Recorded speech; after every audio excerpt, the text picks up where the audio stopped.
इस वीडियो में जो साइंस की जो महत्वपूर्ण क्वेश्चन है ऑब्जेक्टिव का है, जो आपके एग्जाम में पूछने की प्रबल संभावना है, उसी को जो है हम आज डील करेंगे, बताएंगे भी। देखिए क्वेश्चन है, विद्युत ऊर्जा की वाणिज्यिक यूनिट किलोवाट घंटा KWH है, जो बराबर है, जैसे आप लोग जानते हैं, सुने भी होंगे, बोर्ड ऑफ ट्रेड यूनिट या BOT यूनिट। जनरली जो आपके घर में बिजलियां आती है और उस बिजली के बाद जो बिजली बिल जो हो को भुगतान जो आपको करना पड़ता है, उसको भुगतान करने के लिए जो है जो जितने ऊर्जा आप यूज करते हैं, उसके बाद उसका एक यूनिट होता है और प्रत्येक यूनिट के लिए 7, 6, 8, 10, 12 अलग अलग राज्य की सरकारें अलग अलग निर्धारित करके रखी है। उसमें कुछ सब्सिडीज भी होती है और उसके आधार से आपसे बिजली के बिल जो है कंजप्शन जो होगा 10 यूनिट, 100 यूनिट, 200 यूनिट, 300 यूनिट, उसके मीटर रेंट के साथ आपको जोड़ करके बिल जो है सर्व किया जाता है आपको और उसके हिसाब से वसूली की जाती है। तो विद्युत ऊर्जा की वाणिज्यिक यूनिट किलोवाट घंटा होता है। इसी को जो है ना 1 किलोवाट घंटा को ही एक BOT यूनिट या एक बोर्ड ऑफ ट्रेड यूनिट कहा जाता है और कहता वो कितने के बराबर होगा। तो एक यूनिट में कितना जूल एनर्जी आप कंज्यूम कीजिएगा उसके बारे में पूछ रहा है। तो देखिए ये शब्द जो दिया हुआ है किलोवाट घंटा, ये किलोवाट घंटा जो देख रहे हैं, किलोवाट घंटा, इसका मतलब है 1 किलो, फिर वाट हो गया, फिर घंटा मतलब आवर हो गया। ठीक है, 1 किलो हो गया, वाट हो गया और घंटा हो गया। और एक्चुअली जूल जो होता है वह क्या होता है, जूल जो होगा आपका वाट इंटू सेकेंड जो होता है जूल होता है। 1 जूल बराबर वाट इंटू सेकेंड। जो पावर है उसको वाट से यूनिट देखते हैं, पावर का यूनिट वाट होता है और जितना सेकेंड तक एनर्जी को कंज्यूम करते हैं उससे गुना कर देंगे, वो क्या हो जाएगा, जूल हो जाएगा, है ना, ऊर्जा हो जाएगी। तो इसी कंसेप्ट को हम लोग यूज करके इसको आसानी से कर लेंगे। तो क्या होगा, 1 किलोवाट है तो किलो को जैसे कन्वर्ट कीजिएगा तो कितना हो जाएगा, 1000 वाट हो जाएगा। उसके बाद आवर्स है, 1 घंटे में कितने मिनट होते हैं, 1 घंटे में 60 मिनट होते हैं और 1 मिनट में 60 सेकेंड होते हैं। अर्थात 1 घंटे में कितने सेकेंड होंगे, 1 घंटे में 60 गुनी 60 अर्थात 3600 सेकेंड होंगे। तो हम लोग क्या क्या करेंगे, 60 इंटू 60 और सेकेंड लिख देंगे, ये हो जाएगा आपका इसमें। अब इसको हम लोग सिंपली क्या कर देंगे, सिंपली हम लोग देखेंगे क्या को शून्य हो गया, 3 और 1 1 2, 3 2 5 को शून्य हो गया, ये 5 को शून्य हम लोग बैठा देंगे और 6 6 का 36, ये हो जाएगा वाट इंटू सेकेंड, इसको हम लोग जूल कहेंगे। अब ये जो इसको जो है आप जब रीअरेंज करके जब लिखिएगा इसमें पॉइंट में 3.36 है, इसको 3.6 लिखते हैं तो 36 को हम लोग लिख सकेंगे। अगर 3.6 में लिखेंगे तो इंटू 10 लिखना पड़ेगा, 3.6 इंटू 10 तो 36 हो जाएगा। ऐसा फॉर्मेट में आ जाएगा आपका। अब तब जो है जीरो की संख्या कितनी जाएगी, 3 2 5, इसका 1 जीरो लीजिएगा 6, तो इसको हम लोग रीअरेंज करके जब लिखेंगे 3.6 इंटू 10 टू द पावर 6 और ये क्या हो जाएगा, जूल हो जाएगा। एक जो बोर्ड ऑफ ट्रेड यूनिट बराबर जो हो जाएगा 3.6 into 10 to the power 6 joule जो है एनर्जी जब कंज्यूम करेगा आपका पंखा, आपका फैन, आपका क्या कहते हैं ये मोटर जो है जिससे पानी आप निकालते हैं जमीन के अंदर से, वो या आप जो इलेक्ट्रिक बल्ब यूज करते हैं या आपके यहाँ गीजर या जो भी करते हैं, तो वो इतना जूल एनर्जी जब कंज्यूम कर लेगा तब जो है आपके यहाँ जो आपका मीटर लगा होगा उसमें एक जो है यूनिट आपका काटा खिसकेगा या उसमें आएगा और उसके बाद 1 यूनिट का आपको जो है पैसा लगेगी बिजली का बिल। चलिए आगे देखते हैं हम लोग। इसी को इंग्लिश में भी मैं क्वेश्चन को पढ़ देता हूं, ज्यादा बेटर रहेगा। The commercial unit of electrical energy is kilowatt hour which is equal to 3.6 into 10 to power 6 joule. यही जो हुआ। अब हिंदी में दूसरा भी मैं पढ़ देता हूं, उसके फिर क्वेश्चन पर हम लोग बातें करेंगे। देखिए ये कहता है किसी धारावाही, मतलब इलेक्ट्रिक फ्लो होने वाले बात हो रही है, परिनालिका जिसको सोलेनॉइड कहते हैं अंग्रेजी में, के संबंध में निम्नलिखित में कौन से कथन सही है। कोई सोलेनॉइड है या परिनालिका है जिसमें इलेक्ट्रिक करंट फ्लो हो रहा है, तब कहता है उसके बारे में क्या बातें सही है। सोलेनॉइड जो होता है, इसको इंग्लिश में क्वेश्चन को पहले पढ़ देता तो विकल्प पर हम लोग बातें करेंगे। बहुत इजी है, भारी नहीं है, एक बार केवल समझ लेंगे बस अपने दिमाग में बैठ जाएगा। Which one of the following statements regarding a current carrying solenoid is not correct? इसमें जो हम लोगों को देखना है कि कौन सा जो स्टेटमेंट सही नहीं है, करेक्ट नहीं है, ठीक है, ये जानना है कि कौन सा करेक्ट नहीं है, मतलब कौन सा सही नहीं है, और वो क्या है, करंट कैरिंग सोलेनॉइड है, ठीक है। इसको मैं इंग्लिश में पढ़ूंगा ज्यादा बेटर होगा, फिर हिंदी में मैं कर दूंगा क्योंकि मेरे लिए भी जो है थोड़ा सा कंफर्टेबल होगा इंग्लिश में पढ़ने के लिए, ठीक है। हिंदी में मैं पढ़ दूंगा इसको और बना भी दूंगा हिंदी में। तो कहता है which of the following statement regarding the current carrying solenoid is not correct. Solenoid होता कैसा, पहले देखिए। जैसे एक पेन जो आप देख रहे हैं, मेरा एक स्टाइलस पेन है जिसकी मदद से हम लिखते हैं, तो इस पेन को जो है इस पेन के चारों तरफ जो है हम लोग इस पेन के चारों तरफ जो है तार से अगर ऐसे ऐसे ऐसे ऐसे करके जो है मोड़ दें और एक तरफ से इधर से करंट डालें और इधर से करंट निकले, तो समझिए कि सोलेनॉइड के रूप में काम करेगा। जैसे कि यहाँ पर जैसे कॉपर का जो वायर है जो देखते हैं घर में भी आपके यहाँ होंगे, और उसको ऐसे ऐसे ऐसे करके अगर आप कर देते हैं तो ये सोलेनॉइड का रूप धारण करके, जैसे उदाहरण के लिए मैं बता रहा हूँ आपको, यहाँ पर देखिए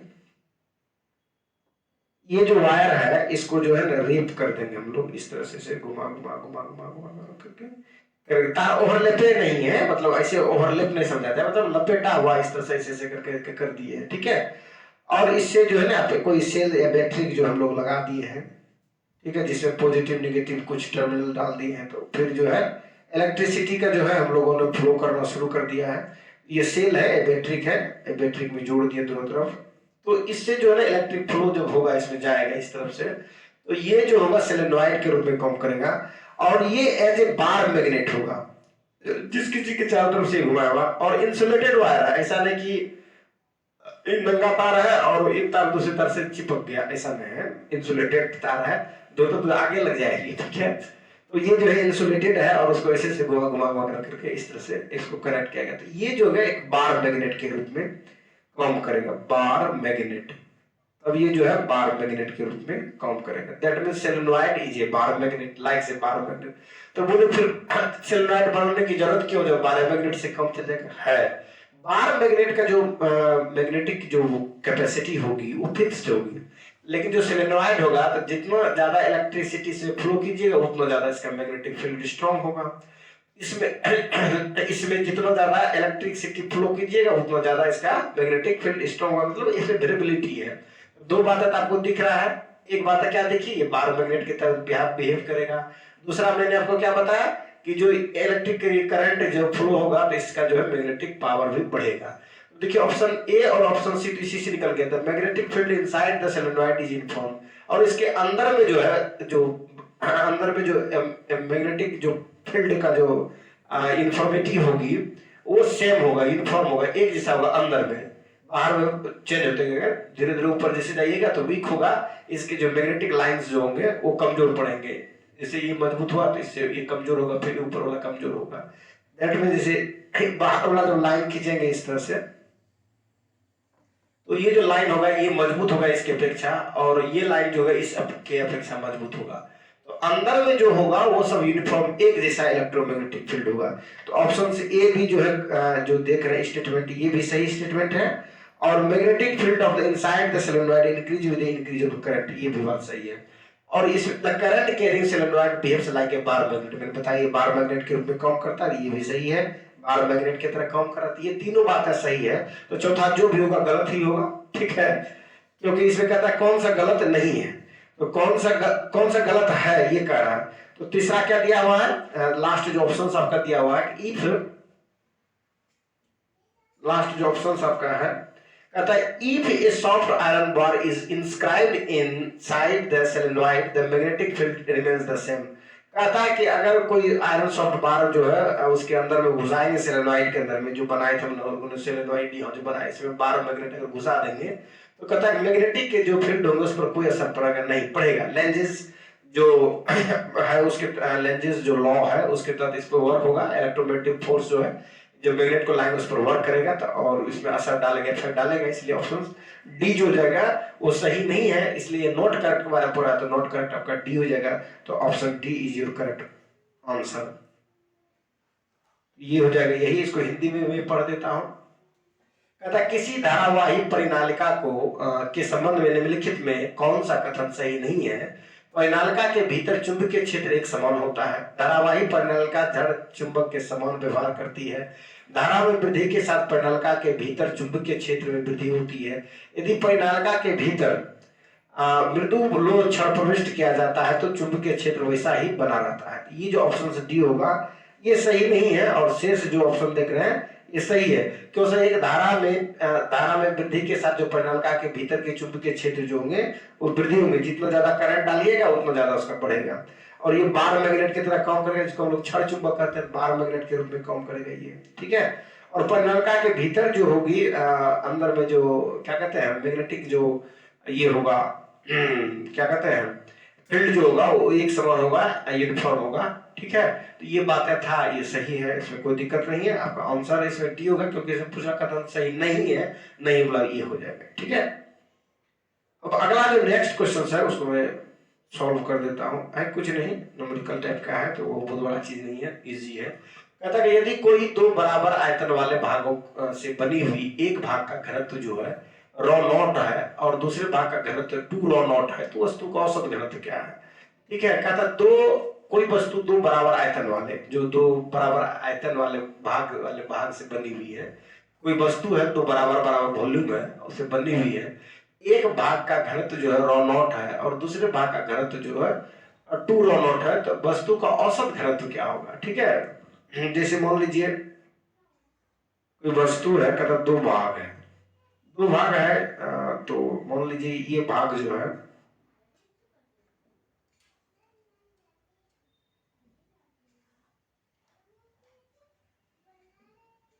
ठीक है, तो ये जो है हाफ साइड इसका जो है उसका घनत्व मान लीजिए रो नॉट है, और इसका जो घनत्व है 2 रो नॉट है, ठीक है। इसकी वॉल्यूम जो है पूरी वॉल्यूम मान लीजिए भी है, या इसी का हाफ मान लीजिए इसके वॉल्यूम को, अच्छा पूरे वॉल्यूम को मान लीजिए भी है, तो ये क्या हो जाएगा v/2, ये v/2, ये हो जाएगा आपका v/2, ये भी हो जाएगा v/2। जिसका आयतन v/2 होगा इसका भी आयतन v/2 होगा, ठीक है।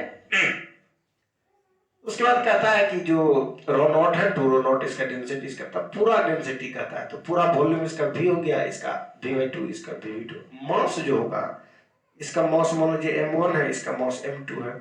मास बराबर होता है वॉल्यूम इनटू डेंसिटी, तो m1 इज इक्वल टू हो जाएगा आपका volume v/2 into row not, और m2 बराबर हो जाएगा v/2 इनटू 2 रो नॉट। अब दोनों मास जोड़ दीजिएगा, बड़ी मास निकल जाएगा टोटल, तो m1 जोड़ m2 इज इक्वल टू क्या हो जाएगा v rho naught by 2 plus 2 काट दीजिए, v रो नॉट हो गया। दोनों को जोड़िएगा तो इसमें कॉमन ले लीजिएगा, क्या लीजिएगा common, v rho naught common लीजिएगा तो 1/2 जोड़ 1 हो गया, अर्थात 3/2 v इंटू रो नॉट हो गया। अब तो ये आपका निकल गया v into 3/2 v into rho not. ये जो देख रहे हैं ये इसका मास निकल गया। अब पूछता है इसका घनत्व क्या होगा, घनत्व जब मास में जो है वॉल्यूम से डिवाइड कर दीजिएगा घनत्व हो जाएगा। घनत्व बराबर क्या आता है मास बटे वॉल्यूम, मतलब द्रव्यमान बटे आयतन।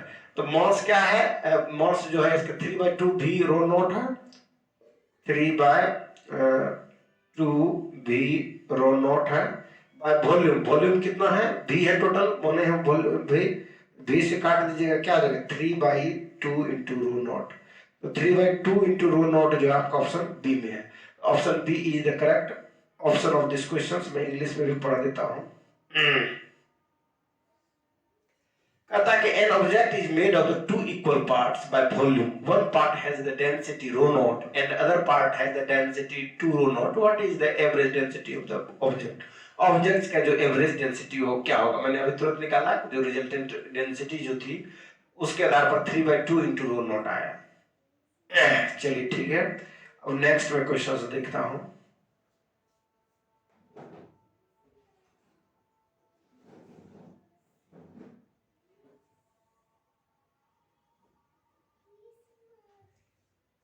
क्वेश्चन क्या है, उसको बारीकी से देख लिया जाए। कहता है प्रेशर कुकर से खाना जल्दी कैसे पकता है। प्रेशर कुकर से खाना जल्दी कैसे पकता है। प्रेशर कुकर जो होता है उसका मेन फंक्शन जो है वो जो है पानी को जो है जो बॉइलिंग पॉइंट जो है उस बॉइलिंग पॉइंट को क्या करता है, प्रेशर के कारण उसके बॉइलिंग पॉइंट को बढ़ा देता है। जैसे वो 100 डिग्री सेल्सियस पर अगर वाटर बॉयल करता है तो 100 डिग्री से ज्यादा डिग्री पर वो बॉयल करेगा, तो उससे क्या होगा कि उसके अंदर में जो ऊर्जा है पानी के अंदर में ज्यादा रहेगा और वो रिलीज नहीं होगा, आसानी से जो है हमारे जो फूड्स उसके संपर्क में रहेंगे वो डाइजेस्ट पक जाएंगे, सीज जाएंगे। तो इसलिए जो है ना इसका जो संबंध है वह किससे है, बॉइलिंग पॉइंट से, जिसको हम लोग हिंदी में कहते हैं क्वथनांक। तो क्वथनांक का जो बिंदु है उसको बढ़ा देता है। तो जल के क्वथनांक में वृद्धि करने के कारण जो है प्रेशर कुकर में जल्दी से खाना पक जाता है। जैसा कि आप लोग जानते हैं कि पृथ्वी के ऊपर जो जो जानते हैं तो जो है जल की जो क्वथनांक होगी घटती है। तो जो पहाड़ी एरिया पर जब जाएंगे खाना बनाने के लिए पहाड़ पर, तो वहां पर जो है पानी आपका तुरंत गर्म हो जाएगा, तुरंत जो है इवोपोरेट होने लगेगा, वाष्प बन के उड़ने लगेगा। तो वैसे परिस्थिति में क्या होगा, आपका खाना आसानी से पक नहीं पाएगा, बड़ा कष्ट होगा आपको खाना पकाने में। तो ये चीजें जो दिक्कतें करती है, तो पहाड़ पर अगर कुकर लेके जाएंगे तो फिर आपको दिक्कतें कम होगी, नहीं बराबर होगी। तो प्रेशर कुकर में जो है खाना बनाना आसान इसलिए है कि प्रेशर कुकर में जो है जो वाटर है, जो जल है, उसकी जो बॉइलिंग पॉइंट है जिसको क्वथनांक कहते हैं वो बढ़ा दिया जाता है और आसानी से आपके भोजन पक जाते हैं। इसको अंग्रेजी में मैं पढ़ देता हूं।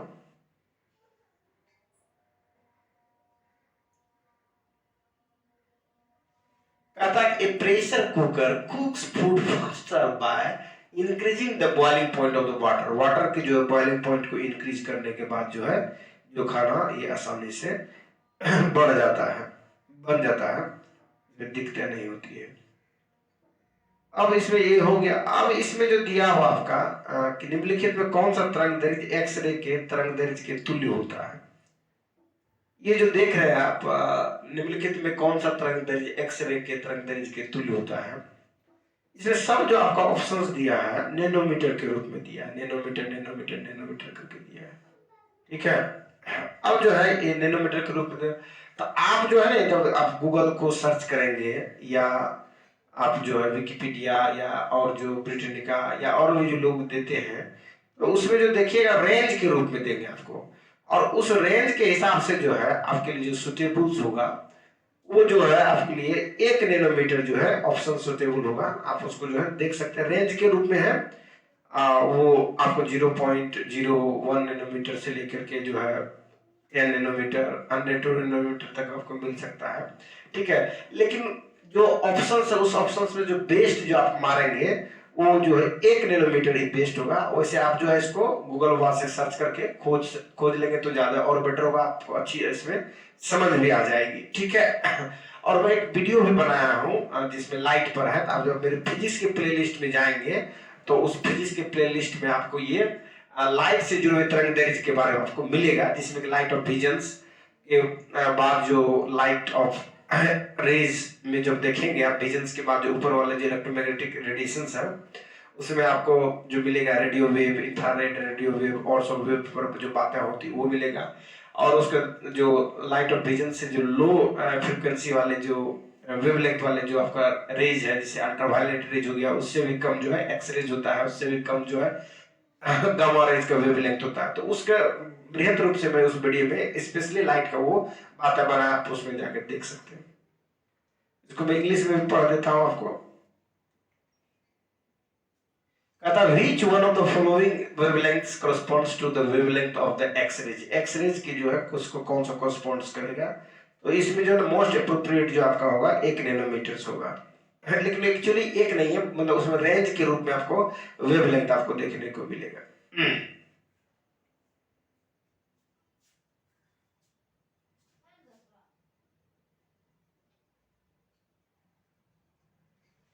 एक प्रश्न है, मैं देखता हूं उसको। एक विद्युत बल्ब, एक इलेक्ट्रिक बल्ब है, 220 वोल्ट जनित्र से जुड़ा हुआ, जो उसको इलेक्ट्रिक सप्लाई करने वाले जो भी एप्लायंसेस है या जो भी सोर्स है वो 120 वोल्ट दे रहा है। इसके द्वारा ली जाने वाली धारा, जो इससे करंट जो उसमें आ रही है, 600 मिली क्या कहते हैं इसको, एम्पियर आ रहा है, मिली एम्पियर आ रहा है। तब बल्ब की शक्ति क्या होगी, जो बल्ब की पावर है वो क्या है? इसमें कुछ है नहीं। ये बल्ब का जो पावर होता है, उसको अगर मान लो पी मानते हैं, तो वो हो जाएगा आपका क्या, वो हो जाएगा आपका वोल्ट इंटू एम्पियर हो जाएगा। धारा जो करंट जो अमाउंट है उसको हम लोग कहेंगे, इसको पावर के रूप में अगर देख रहे हैं, और पावर जो होता है वाट के रूप में हम लोग देखते हैं, इसका जो यूनिट होगा वो वाट होगा। ठीक है, तो ये पावर मतलब शक्ति के लिए दिया गया है। तो ये जो हो जाएगा आपका क्या हो जाएगा, वोल्ट इंटू एम्पियर होगा। तो इसमें कुछ नहीं, इसको और इसको दोनों गुणा कर देना है। लेकिन क्या है कि जो गुणा की जगह ये तो मिलीमीटर में है, मिली एम्पियर में है, इसको हम लोग एम्पियर में चेंज कर देंगे। तो देखिए, जैसे 10 मिलीमीटर बराबर जो है 1 सेंटीमीटर होता है, और 100 सेंटीमीटर बराबर आपका 1 मीटर होता है। तो बताइए, इसको अगर जब मिलीमीटर में 1 मीटर को चेंज कीजिएगा, तो इसमें 10 से गुणा कर देना पड़ेगा। तो 1000 मिलीमीटर बराबर होता है 1 मीटर। उसी प्रकार जो है 1000 मिली एम्पियर बराबर होगा 1 एम्पियर। तो 600 मिली एम्पियर है, तो इसको एम्पियर में चेंज कीजिएगा, तो 600 मिली एम्पियर में भाग दीजिएगा 1000 से, तो आपका 20 कट जाएगा, और ये तब जब हो जाएगा कितना, ये एम्पियर के रूप में मिलेगा, कितना मिलेगा आपका 0.6 एम्पियर मिलेगा आपका। ये जो मिलेंगे 0.6 एम्पियर मिलेंगे, कितने 0.6 एम्पियर हो जाएगा आपका, ये 0.6 एम्पियर ये हो जाएगा। 0.6 एम्पियर को इसको गुना कीजिएगा, तो 220 को जो है आप जब गुना करेंगे 0.6 से, तो क्या होगा आपका 0 0 12 का 2 बाकी 1 12 1 13, मतलब 132.0, अर्थात 132 जो हो जाएगा आपका वाट जो है इसका रिजल्ट हो जाएगा। तो इंग्लिश में भी पढ़ देता हूँ। कहता है an electric bulb is connected to a 222 volt of generator, the current drawing is 600 milli ampere. What is the power of the bulb? Bulb का जो पावर होगा वो क्या होगा? तो बल्ब का जो पावर होगा वो क्या होगा, पावर जो होगा बल्ब का वो क्या हो जाएगा, वो हो जाएगा आपका वोल्ट इंटू एम्पियर, जो करंट के अमाउंट होता है। करंट लिखिए, वोल्टेज इंटू करंट भी दे सकते हैं। वोल्ट कितना है आपके पास, 220 वोल्ट है, और एम्पियर जब इसको चेंज करेंगे एम्पियर में जब आएगा तो 600 बटे 1000 एम्पियर हो जाएगा। ये जो कैलकुलेट करेंगे तो आपको ये हो जाएगा, कैलकुलेट कर लीजिए, 2 0 काट दीजिए, फिर ये जीरो भी काट दीजिए, 6 2 12 2 6 12 13, 132 वाट हो जाएगा। ठीक है, नेक्स्ट हम लोग देखते हैं। कहता है कि जब ध्वनि की तारत्व, जिसको हम लोग पीच कहते हैं, तारत्व जो साउंड होती है उसकी पीच के बारे में बोले, ध्वनि की पीच में वृद्धि होती है, तब निम्नलिखित में किसकी वृद्धि होती है? जो पीच होता है ना, जिसको सिरलेस कहते हैं, पीच जो है या तारत्व कहा जाता है, ये जो है साउंड की क्वालिटी है, जिस क्वालिटी से आपको मधुर अनुभव होता है। जैसे कहते हैं कि बच्चे की आवाज ज्यादा मधुर लगते हैं, ज्यादा करुण प्रिय होते हैं। क्यों? क्योंकि बच्चे की जो आवाज होती है उसकी फ्रीक्वेंसी ज्यादा होती है। जो महिलाएं होती है उनकी भी आवाज मधुर होती है और आपके लिए करुण प्रिय होती है। उसके पीछे भी कारण यही है कि उनकी भी आवाजें जो होती है वो हाई फ्रीक्वेंसी की होती है, जिसके कारण उनकी आवाजें सुनने में आपको बेहतर लगता है। और जब गाले ये गलौज करने लगे तभी आपको खराब लगेगा। ऐसे तो बहुत ही जो है आपके लिए करुण प्रिय है। ठीक है, तो जब ध्वनि की तारत्व पिच में वृद्धि होती है, तब निम्नलिखित में किसकी वृद्धि होती है? तो फ्रीक्वेंसी की वृद्धि होती है। और ज्यादा फ्रीक्वेंसी के कारण ही जो है पिच या तरंगता ज्यादा होती है महिलाओं की, बच्चों की, जिसके कारण उनकी आवाज जो है आपको करुण प्रिय है या कान को अच्छा लगता है, सुनने में बेहतर महसूस करेंगे आप। ठीक है, तो ये हो जाएगा आपका आवृत्ति हो जाएगा, फ्रीक्वेंसी हो जाएगा।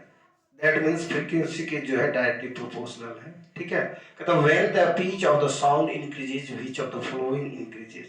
कहता है कि when the pitch of the sound increases, sound का पिच अगर इंक्रीज करता है दैट मींस क्या इंक्रीज करेगा, frequency, because pitch and frequency both are in directly proportional to each other, दोनों एक दूसरे के समानुपाती होते हैं। ई बढ़ेगा तो ऊ भी बढ़ेगा, ऊ बढ़ेगा तो ई भी बढ़ेगा, फ्रीक्वेंसी बढ़ेगा तो पिच भी बढ़ेगा, पिच बढ़ेगा तो फ्रीक्वेंसी भी बढ़ेगा, ठीक है। नेक्स्ट क्वेश्चन क्या है, कहता है which of the following is A correct reactivity series with water. Water के साथ जो रिएक्शंस करता है उसके लिए करेक्ट सीरीज के लिए दिया गया है, वाटर हो, ऑक्सीजन हो, ठीक है। ये सभी के साथ जो है रिएक्शन की सीरीज के लगभग एक ही जैसी होती है, उसमें कोई विशेष अंतर नहीं है। तो रिएक्टिविटी सीरीज जो है मैं उसको आपको दिखाता हूं, उसको आप एक बार देख लीजिए और हमको स्क्रीनशॉट ले लेंगे, ज्यादा बेटर रहेगा आपके लिए। देखिए ये जो है रिएक्टिविटी सीरीज है और इसी पर आप अरेंज करके इसको स्क्रीनशॉट ले लेंगे और उसके बाद फिर बनाएंगे तो हम लोग तो ज्यादा बेटर होगा आपके लिए, ठीक है। कहता है रिएक्टिविटी सीरीज और activity series of the metals. Metal का जो रिएक्टिविटी सीरीज है वो इस तरह से है, जो है कार्ना बा, के से हो गया पोटासियम, एन से हो गया सोडियम, बी से हो गया बेरियम, ये तो टॉप में हो गया। उसके बाद कमल याद रख लीजिए, इसको सी से हो गया आपका कैल्शियम, एम से हो गया मैग्नीशियम, ए एल से हो गया एल्युमिनियम हो गया। उसके बाद फिर जो है जिंक है, फेरस है, निकेल है, उसके बाद स्टेनम टीन हो गया, प्लम्बम लीड हो गया। ये जो है आपका रिएक्टिविटी सीरीज में ऊपर से नीचे की ओर आइएगा, फिर आएगा आपका हाइड्रोजन से जो कम है, ये हाइड्रोजन हो गया, फिर और हाइड्रोजन से जो कम हो गया कॉपर हो गया, मरकरी हो गया, सिल्वर हो गया, गोल्ड हो गया और प्लेटिनम। प्लेटिनम गोल्ड सबसे जनरली जो नॉन रिएक्टिव टाइप के बिहेव करता है, ये इनर्ट मेटल की तरह ये कम करता है, बहुत कम इसकी रिएक्टिविटी होती है। ये तो देखिए हाइड्रोजन से भी कम क्या है, कॉपर का है, मरकरी का है, सिल्वर का है, गोल्ड का, प्लेटिनम। ये चार को नीचे जब याद रखेंगे तो ऊपर आपको मदद मिल जाएगा। कॉपर जो है इस हाइड्रोजन जस्ट कम कॉपर है, मरकरी से ज्यादा है, सिल्वर से भी ज्यादा है, गोल्ड से भी। तो प्लेटिनम बहुत महंगा है, उससे कम महंगा सोना है, उससे भी कम महंगा जो है चांदी है। तो जो प्लेटिनम है, प्लेटिनम जो है ये बहुत ही महंगा धातु है, समझिए जो महंगा है वो अस्थिर है, आराम से थरवा रहा है, किसी में लड़ाई झगड़ा करने की उसको जरूरत नहीं है, इनर टाइप से है वो। ठीक, उसका तो गोल्ड है थोड़ा सा उससे ज्यादा एक्टिव है क्योंकि उसका दाम भी कम गया है। उसके बाद फिर जो है आपको क्या है, सिल्वर है। सिल्वर जो है उससे थोड़ा ज्यादा रिलेटिव है, लेकिन इसका भी कीमत वही है, इससे और कम है। मरकरी इससे और ज्यादा इसके कम कीमत होती है, कॉपर का इससे और ज्यादा कम कीमत होती है। कीमती के हिसाब से इसको अरेंज कर लीजिए आप, जैसे जिसका ज्यादा पावर है नीचे वाला तो आपका हो जाएगा platinum, gold, silver, mercury, copper. इसको अरेंज तो आप जो है इसकी कीमत से ही कर सकते कौन ज्यादा महंगा है। जो महंगा है वो कम रिएक्टिव है, जो सस्ता है वो ज्यादा रिएक्टिव है। इसको यहीं से हम लोग ट्रिक से इसको सीख लेंगे। तो प्लेटिनम से सबसे कम वहां मिलेगा रिएक्टिविटी सीजन देखेंगे इस धातु को, फिर गोल्ड उससे ज्यादा, फिर सिल्वर उससे ज्यादा, फिर मरकरी उससे ज्यादा, फिर कॉपर उससे भी ज्यादा।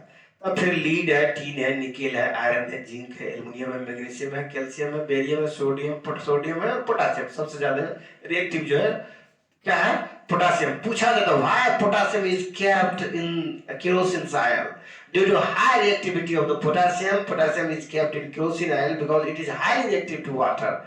ये जो वाटर से काफी रिएक्टिव होती है या ऑक्सीजन से काफी रिएक्टिव होते हैं, तुरंत रिएक्शन करके अपना ये कंपाउंड बना लेंगे, जिसके कारण जो है इसको वाटर में रख करके इसको किस में रखते हैं, केरोसिन के आयंस में रखते हैं। ये सब रिएक्टिव मेटल जो सोडियम है, पोटासियम है, इसको उसी में रखा जाता है, ठीक है, क्योंकि हाईली रिएक्टिव मेटल है, इसी रिएक्टिविटी का कारण ऐसा क्या है। अब लोग क्वेश्चन पर आते हैं।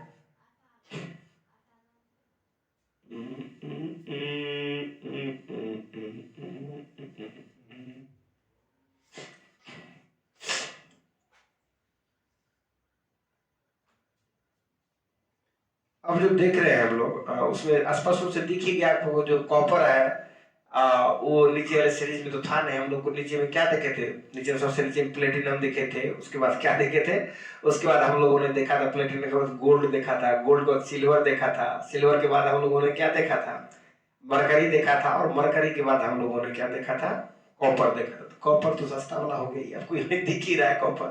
तो फिर लीड आयरन जिंक जो, तो इसके ऑप्शन 3 को ऐसे ही छट गया, तो ये हो जाएगा आपका जो सीरीज है, उस सीरीज का आप स्क्रीनशॉट्स ले लेंगे, उसके बाद फिर आपको जो है मदद मिल जाएगा उसको समझने के लिए। तो इसका ऑप्शन क्या हो जाएगा, ए हो जाएगा। रिएक्टिविटी सीरीज में कॉपर से ज्यादा रिएक्टिव लीड है, लीड से ज्यादा आयरन है, आयरन से ज्यादा जिंक है। तो वाटर के साथ जो रिएक्टिविटी होगा ज्यादा जिंक का होगा, फिर उसके बाद आयरन का, फिर लीड का, फिर कॉपर का।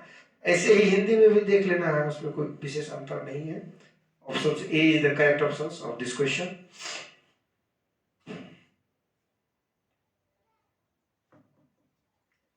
अब कहता है कि निम्नलिखित में कौन सी धातु शीतल जल में तैरती है। कोई भी चीज जो वाटर में या किसी भी लिक्विड में तभी तैरेगी जब उसमें क्या हो, उस लिक्विड का जो डेंसिटी हो, उससे कम डेंसिटी वाले चीज को हम लोग जब रखेंगे तो आसानी से वो फ्लोट करेगा। लेकिन हम आर्किमिडीज जब प्रिंसिपल पढ़ेंगे तो उसमें जो आप देखेंगे कि लोहा का बना हुआ भी जो सीप है वो मतलब जो तैरता है पानी में, तो उसका आर्किमिडीज प्रिंसिपल से हम लोग देखते हैं कि वो जो वाटर डिस्प्लेस्ड करते हैं और डिस्प्लेसमेंट के बाद जो उसकी जो वेट है और जो उस पर उत्प्लावन पर जो फ्लोटिंग फोर्स है, उससे इसको कंपेयर करके देखते हैं कि ये जो है तैरने लायक है, इसलिए तैरती है शिप। लेकिन यहाँ पर देखना है कि जो है डेंसिटी के आधार पर देखना है कि किसकी डेंसिटी जो है वाटर से डेंसिटी से ज्यादा है। तो जो ज्यादा होगा वो क्या होगा, डूब जाएगा, जिसका कम होगा वो तैरने लगेगा। तो इसमें जो पोटासियम है, सोडियम होगा, जो लिथियम होगा, वो सभी जो है इससे वाटर से हल्का होता है। ये कैल्शियम, मैग्नीशियम, तांबा, ये सब ऐसे ही प्रैक्टिकली देखिएगा, ये सब डूब जाता है।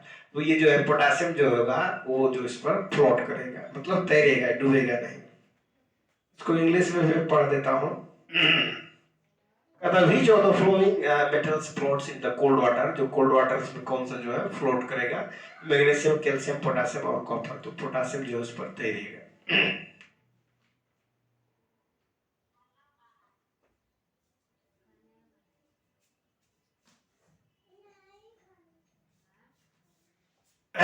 तो इजी है, इसमें फ्लोट करने के लिए दिया है, लेकिन ये रिएक्शन कर लेगा, आपको आसानी से जो रिएक्शन हो जाएगा इसमें। लेकिन जो फ्लोट्स करेगा, तैरेगा, जो ये और सब तो डूब जाएगा क्योंकि उसकी डेंसिटी ज्यादा होती है वाटर से, इसलिए डूब जाएगी उसमें।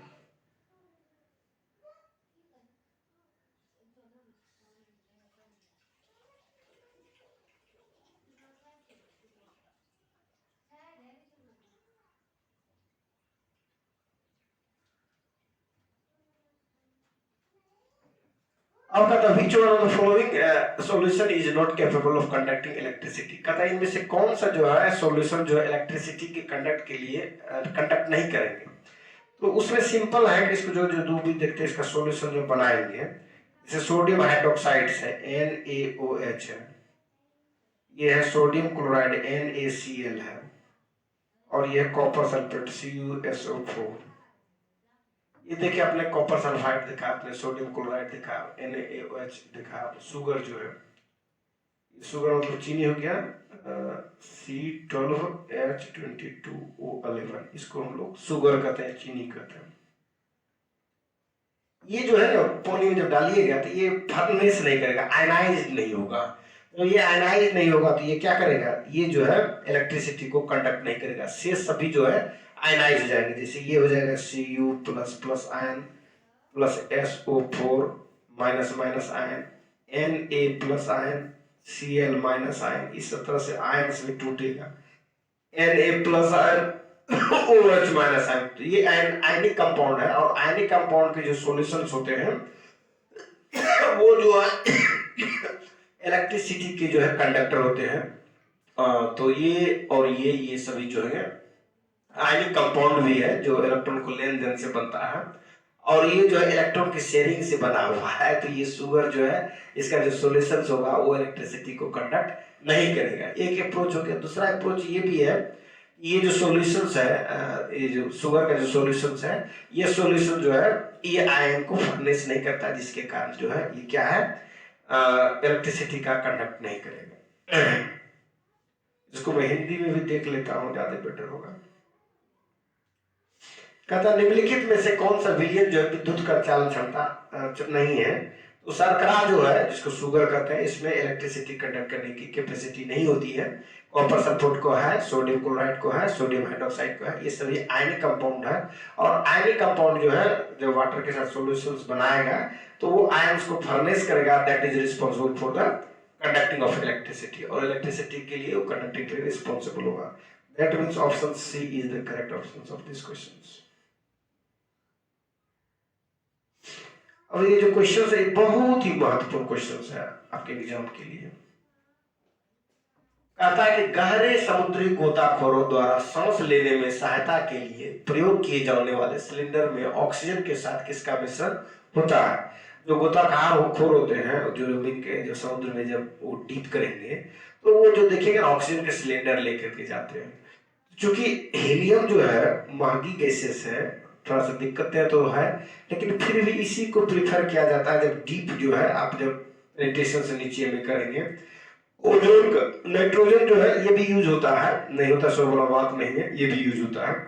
लेकिन जो हीलियम है वो बेस्ट यूज माना जाता है, इसलिए कि ये जो है ना कभी कभी ये क्या कहते हैं नौशिया टाइप का जो है फिजिक्स क्रिएट्स करता है, जिसके कारण जो है ना नाइट्रोजन से ज्यादा बेटर जो है हीलियम का यूज है।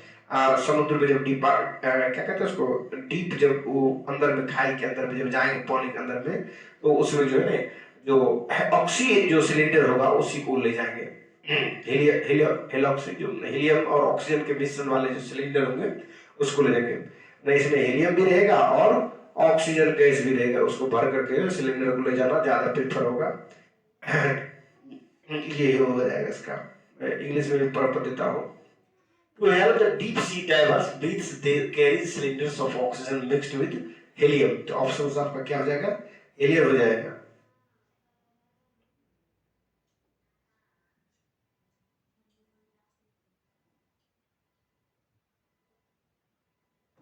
अतः निम्नलिखित में से किस और किन यौगिक यौगिकों में तापीय अपघटन होता है, मतलब जो थर्मल डिकम्पोजिशन होता है उसके बारे में पूछ रहा है कि किस कंपाउंड में जो है आप गर्म कीजिएगा तो टूट टूट के हो जाएगा। निम्नलिखित में किस और किन यौगिकों में तापीय अपघटन होता है, मतलब गर्म कीजिएगा तो टूट जाएगा। मतलब जिंक ऑक्साइड है तो जिंक और ऑक्सीजन में टूट जाएगा, सिल्वर ऑक्साइड है सिल्वर और ऑक्सीजन में टूट जाएगा, सिल्वर ऑक्साइड से सिल्वर ऑक्सीजन में टूट जाएगा, जिंक है जिंक ऑक्साइड में टूट जाएगा, मैग्नीशियम और मैग्नीशियम। ये थोड़ा दिक्कत करेगा, क्या दिक्कत करेगा, मैग्नीशियम जो होता है ना इसमें सेल्फ कंबशन होने लगता है ऑक्सीजन के। जब मैग्नीशियम का फीता लीजिएगा और वायु में छोड़ दीजिएगा तो अपने बर्न करने लगता है, और बर्न करके जो है मैग्नीशियम ऑक्साइड्स का जो है ये क्या होता है मैग्नीशियम ऑक्साइड्स का कंपाउंड बनाएगा। मैग्नीशियम ऑक्साइड अपने खुद जब ऑक्सीजन के प्रेजेंस में जलता है तो ये जो है मैग्नीशियम ऑक्साइड जो है इसको जला करके सेपरेट नहीं किया जाता है, बल्कि ये जलने के बाद ये बनता ही है। तो जनरली जो है ये जो जिंक ऑक्साइड और क्या कहते हैं सिल्वर ऑक्साइड दोनों को जो गर्म करने के बाद ये हो जाएगा। ऑप्शन बी जो हो जाएगा इसका करेक्ट ऑप्शन हो जाएगा। पूछ रहा कौन सा अपघटन होता है तो इसमें दोनों हो जाएगा, सिल्वर ऑक्साइड और जिंक दोनों ऑप्शन बी में इंक्लूडेड है। तो आपको 72 भी पढ़ा देता हूँ आपको इंग्लिश में भी। ये कहता है कि which of the following compounds undergoes या undergo thermal decomposition, zinc oxide silver oxide zinc oxide silver oxide magnesium oxide. तो यहाँ पर जो है सिल्वर ऑक्साइड और जिंक ऑक्साइड जो है थर्मल गर्म करने के बाद ये डिकम्पोज होगा, अपघटित हो जाएगा। ये आपका ऑप्शन जो है B is the most appropriate answer of this question.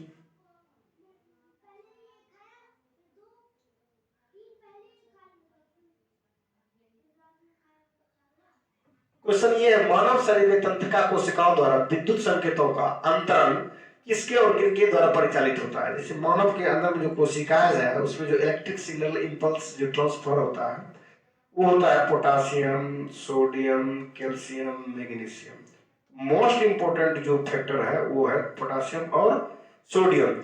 तो पोटासियम और सोडियम तो आपको दिख ही रहा, option D is the correct option of this question. मानव शरीर में जो तंत्रिका जो नर्व सेल्स है उसमें जो मैसेजिंग के ट्रांसफर के लिए जो इलेक्ट्रिक सिग्नल के लिए जो अंतरण के लिए जो जिम्मेदार है केमिकल्स उसमें जो होगा सोडियम आयन और पोटासियम आयन है। लेकिन ये कैल्शियम और मैग्नीशियम भी है, लेकिन जो मोस्ट इंपोर्टेंट जो है वो आपको ये दोनों हो गया सोडियम और पोटासियम। तो option D is the correct option of this question. तो ये जो है आपको मैं इंग्लिश में पढ़ा देता हूँ।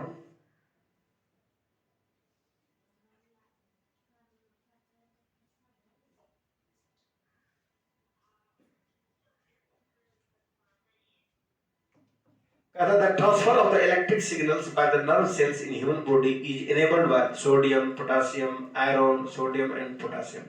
तो इसमें जो आपका हो जाएगा वो क्या हो जाएगा, ये हो जाएगा आपका सोडियम एंड पोटासियम। तो ऑप्शन जो डी है that is the correct answer of this question. अब नेक्स्ट जो है अगले वीडियो में बनाना बेटर होगा, क्योंकि जो है समय जो है मेरा दूसरे कार्य के लिए है। धन्यवाद। फिर हम एक वीडियो बना करके फिर नेक्स्ट डे आपको मैं दूंगा। धन्यवाद, यहीं तक रहने दीजिए।